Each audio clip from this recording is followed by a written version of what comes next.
Chapter 5. The Fivefold System of Sanctification. Chuang Tzu, one of Lao Tzu's most renowned followers, writes in one of his works, "He who realizes his folly is not so very foolish anymore, and he who knows that he lives in delusion is no longer so very far astray. He who is profoundly misguided will not be able to shake off his blindness, and he who is profoundly foolish will never become discerning, however long he may live. If 3 men are walking together and one wanders from the path, they will still be able to reach their destination, for the foolish one is in the minority, but if 2 of them lose their way, they will not reach their destination because the erring ones are in the majority. Today, now that the whole world lives in delusion, I am unable to persuade people to take the right direction, even though I exhort them to do so. Is this not pitiful?" These words show us the meaning and purpose of insight, the first step of the fivefold universal gnosis. However, gaining insight in the Gnostic sense does not mean merely the acquisition of information, merely gaining some idea of the scope of a problem. Gnostic insight, as the first step on the path, means first and foremost, self-unmasking.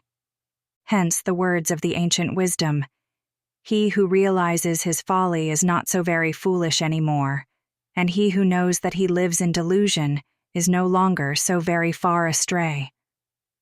For the person who discovers his own folly and sees the veils of delusion that envelop him will experience a growing desire to be free of all that folly and delusion.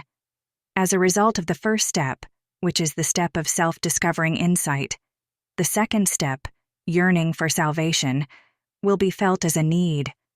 A person who lives in delusion will never be able to shake off his blindness.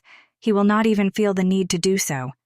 A person who is blinded by deception is living in delusion, for he will be quite convinced that his delusion is reality. So what a blessing it is to be permitted the grace of realizing one's own folly. Coming to that realization proves that one has begun to tear apart the straitjacket of delusion. The human soul has 5 aspects, 5 states of being, 5 fluids.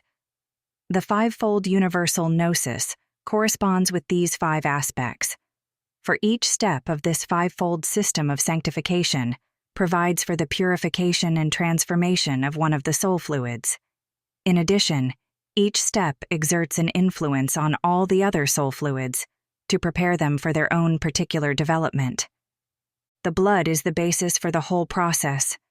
A change in the blood causes openness. That is why the path of insight brings about purification of the blood.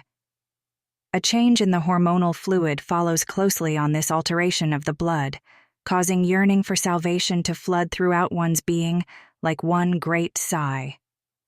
Thus the serpent fire is prepared, and from the source in the sacral plexus, an urge toward self-surrender is felt by the ego, and its tremors are carried by the blood throughout the system. And then, how can it be otherwise than that the nerve fluid will impel the whole being to new action, to a new way of life, following the divine paths?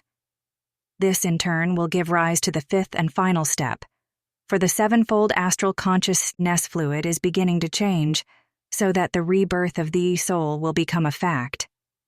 So what a privilege is granted to the person who discovers his own folly in the unmasking light of the spiritual school. The alchemical working places of the spiritual school are like laboratories in which the proper ties of various substances are investigated, for in these working places, the pupil is placed in retorts filled with the discovering light of the brotherhood. And blessed is the pupil who proves capable of reacting, as if with a new sensory faculty. For if he does not react, he will remain trapped in dialectical folly, and will never become discerning no matter how long he may live. Finally, we would like to consider one more aspect of the grace made available through the activity of the spiritual school. Suppose that, despite every effort, 1/3 of the pupils present in the alchemical working places of the school were to react negatively because, for whatever reason, they lacked the necessary basis of insight, whereas the other 2/3 reacted positively. Well, then it would be possible for the 2/3 who understood things in the right way to carry the other 1/3 along with them to the goal.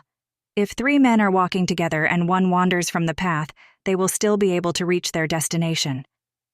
but the proportions may not be reversed in such a way that those who are deviating from the path are in the majority. This shows the great importance of group unity, for a small, resolute group can be a ceaseless blessing to countless people. He who enters the processes of soul rebirth will grow in radiant grace with God and man.